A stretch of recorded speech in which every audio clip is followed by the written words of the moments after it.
In Colombia, the human rights organizations report more detentions that have taken place in the national protest against police brutality.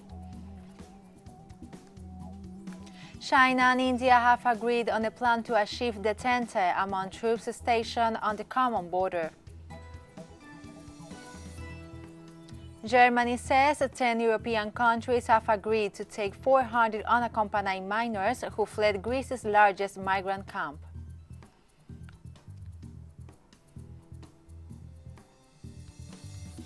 From the headquarters of TeleSUR English in Havana, Cuba, this is From the South. I'm Laura Palmeiro. And we start in Colombia, where the human rights organizations report more detentions that have taken place in the national protest against police brutality. Home invasions and detentions have been reported from different parts of the country.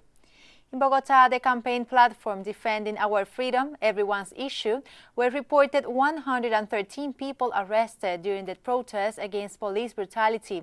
In Usaquén, detained people denounced live threats against them. From Puente Aranda, the platform reports they haven't been allowed to see lawyers or human rights defenders.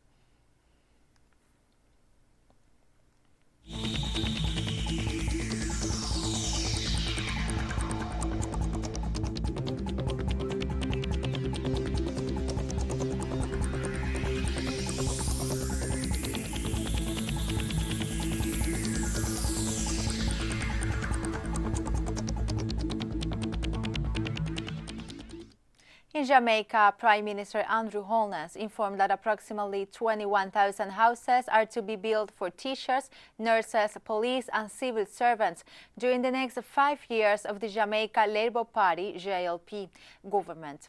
Holness said the units will be part of broader efforts by the government to build 70,000 houses over the election cycle and promised that 10,000 will be for individuals between ages 18 and 35. In the recent campaign leading up to last Thursday's general election, housing was one of the central parts of both the governing JLP and the opposition People's National Party manifestos. According to Holness, under this new JLP administration, the National Housing Trust will also provide $1 billion Jamaican dollars for social housing for persons who are unable to purchase a house. And we stay in Jamaica because the number of people that have died from complications related to COVID-19 now stands at 40 following the deaths this Thursday. The latest deceased were a 90-year-old man from the corporate area and a 34-year-old woman from St. James. At the same time, the number of confirmed COVID-19 cases on the island now stands at over 3,000 following the confirmation of 74 additional cases during the same 24-hour period. Health and Wellness Minister Dr. Christopher Tufton gave the latest COVID-19 data during a digital press conference from his New Kingston office. And one of Barbados' leading manufacturing companies is forking out thousands of dollars to assist the struggling families with back-to-school expenses despite reporting a dip in business. Roberts Manufacturing Company announced that it was providing assistance for 16 children, 8 boys and 8 girls from 8 schools. During a short ceremony at the Robert Manufacturing's Lower State St. Michael location, where the presentation was made to representatives of the learning institution, Managing Director Jason Zambrano said he was acutely aware of the challenges that people were facing as a result of the COVID-19 pandemic. Shelton Williams also called on the rest of corporate Barbados to play a greater role in assisting families, adding that the situation was a lot more dire than appeared on the surface.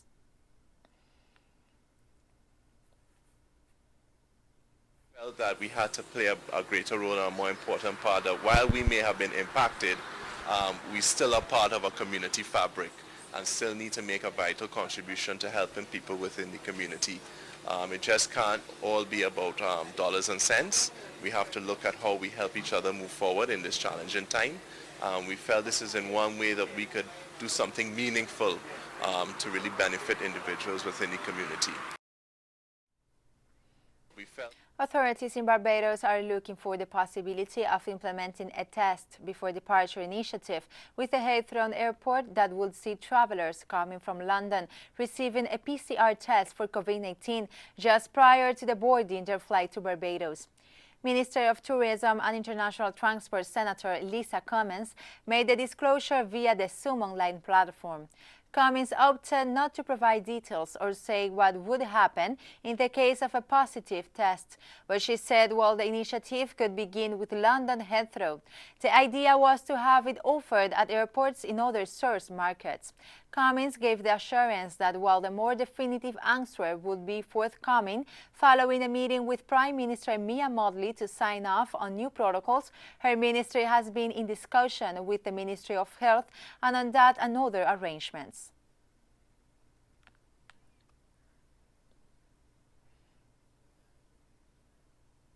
The Caribbean Development and Cooperation Committee is meeting on Thursday to promote and strengthen economic and social cooperation and integration among the Caribbean countries and Latin America. This 28th session of the organization will also promote the exchange information and experiences among its members and promote common positions and strategies on economic and social issues among the Caribbean nations and their relations with third countries. The meeting, held virtually due to the restrictions imposed by the COVID-19 pandemic globally, also seeks to present these socioeconomic platforms to international forums and organizations. We have put forward the 5 proposals to support the Caribbean.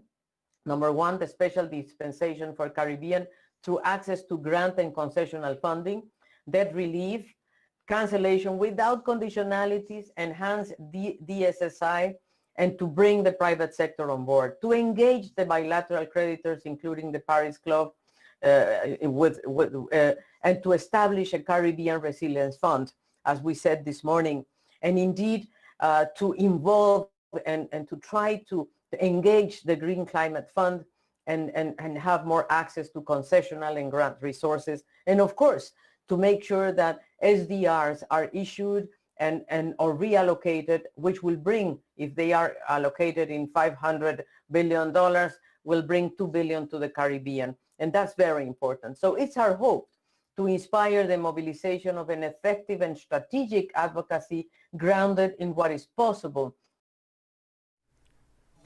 And we'll be right back after this very short break, so don't go away.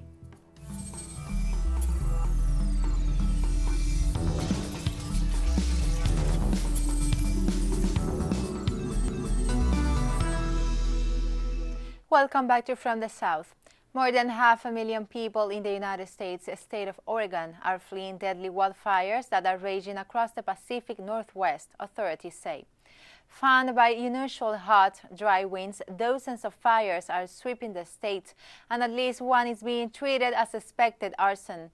Governor Kate Brown said the exact number of fatalities was not yet known, though the last 4 were confirmed. The Democratic politician said that they have never seen this amount of accounted fire across the state. We are fleeing the acute impacts of climate change, she said. More than 100 wildfires are currently scorching 12 western U.S. states. The worst affected are Oregon, California, and Washington, where entire towns have been destroyed.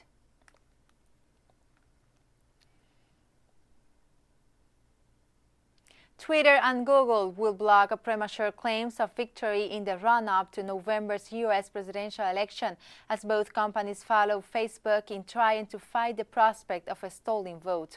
Under its new rules, Twitter will treat as harmful misinformation any tweet which makes false claims about re-election rigging or prematurely claims to announce the election results. The platform does not currently have rules against such tweets because its misinformation policy is designed to combat only those messages with the potential to cause immediate harm. But starting on 17 September, Twitter says certain claims about elections move into that category. Google's policies focus on the company's search autocomplete, which offers suggestions for terms to search for based on what users have entered. The company says it will promote any predictions that look like they could be claims for or against a particular candidate or party.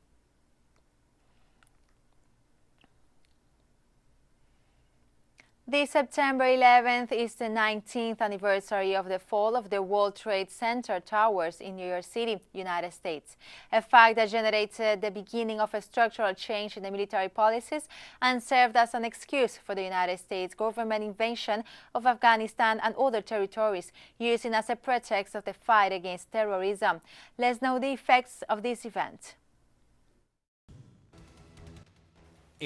In the official version of the U.S. government, the event was described as a terrorist attack attributed to the extremist Afghan group Al-Qaeda. Based on this, on October 7, 2001, more than 28,000 U.S. military occupied the territory of Afghanistan. The invasion was supported by the North Atlantic Treaty Organization, NATO, and justified as a war against terrorism by the U.S. government and its allies. Years after the attacks, several evidence discovered later questioned the U.S. government's version of the events.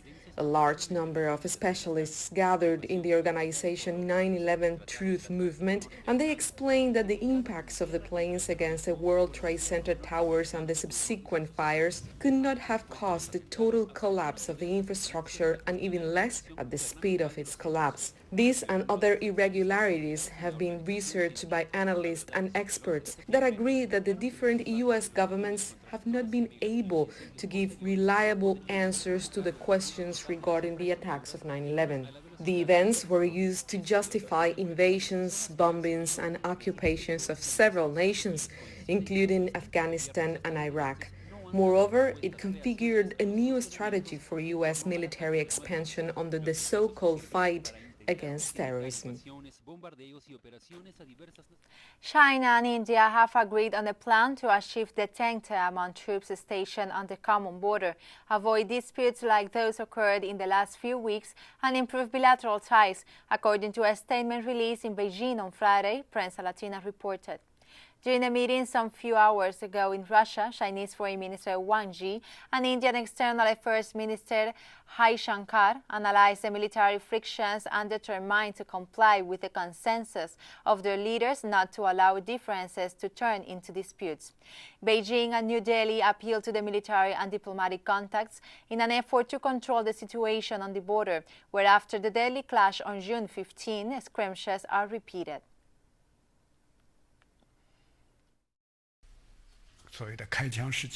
The top priority now is not to break our promises and not to open fire. This is our agreement reached a long time ago. Opening fire is not allowed because it will lead to a bad ending. Also, we should withdraw personnel and equipment completely from the front line. In this way, we can implement the consensus and restore peace and stability along the border. On this basis, we can continue our dialogues and negotiations and provide necessary conditions for solving the border issues. We are willing to keep communication with India. The director of the Russian Fund for Direct Investment, Kirill Dmitriev, said that Russia plans to provide Latin America with over 130 million doses of COVID-19 vaccine, Sputnik V. Russia would also supply 50 million vaccine doses to Paraná, one of Brazil's largest states. About 10,000 volunteers will receive the drug from October, and the South American territory will start the vaccine production in 2021. The RPFI representative also said that about 200 million doses will be produced abroad.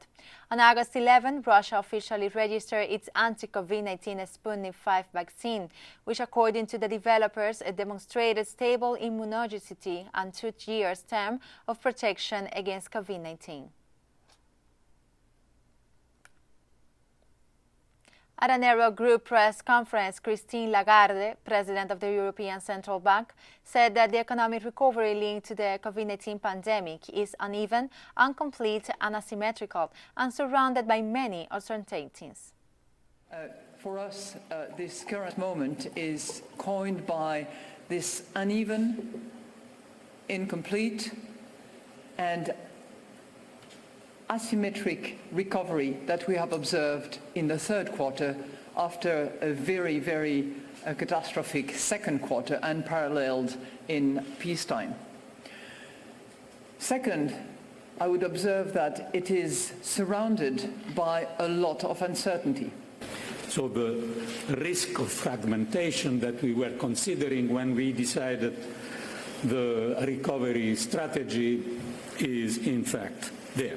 We expect that most member states will not have reached their pre-crisis levels of GDP by the end of 2021, with an average gap of 2.5% on average in relation to the end of 2019.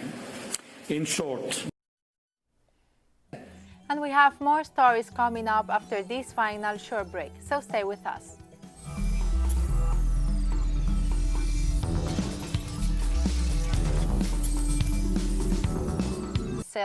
And they expect to impact the last until early next year. While employers are struggling, millions of workers are returning to urban areas looking for jobs after lockdowns were lifted. I can tell you that about 35% till now, from March, we're in September now, so 35% we're already in loss.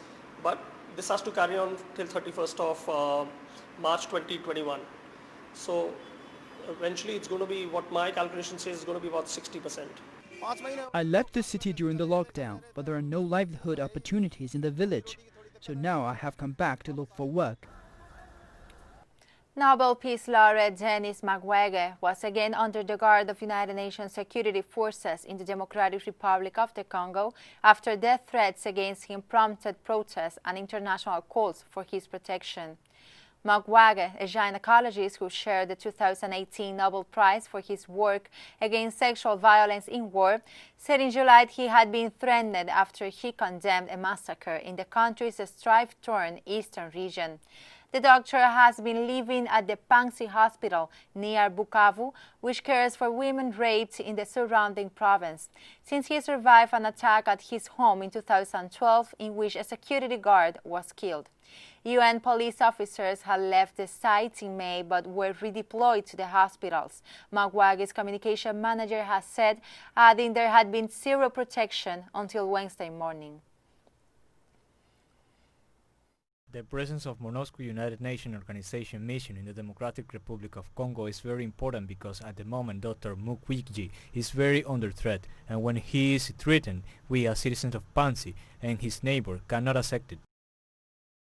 The objective is really the fight against impunity. It is to make sure that the mapping report is taken into consideration. That's the direction we are headed in. So security is one thing, but security can also be really guaranteed if justice is present. The Institute for Economics and Peace said that over 1 billion people would be displaced by 2050 because of climate change. The study, titled Ecological Threat Register, concluded that in the next 3 decades, natural catastrophes could displace about 1.2 billion people worldwide.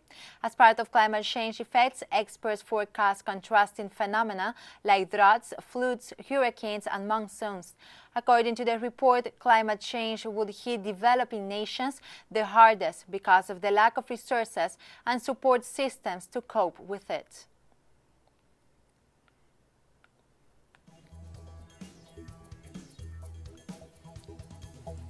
Chile, impacted by constant efforts to assist men and women not to be defeated, commemorates this Friday 47 years of the heroic death of Salvador Allende during the military coup that led to the dictatorship of Augusto Pinochet. The image of Allende with an AK rifle that Fidel Castro gave him and the helmet given by the miners is in the memory of all Chileans as the last of acts of law for Chile and the democracy. With these images, we finish this news brief. Remember, you can find these and many other stories on our website at telesurenglish.net. Join us on social media. I'm Laura Palmero. Thank you for watching. El pueblo unido jamás será vencido. El pueblo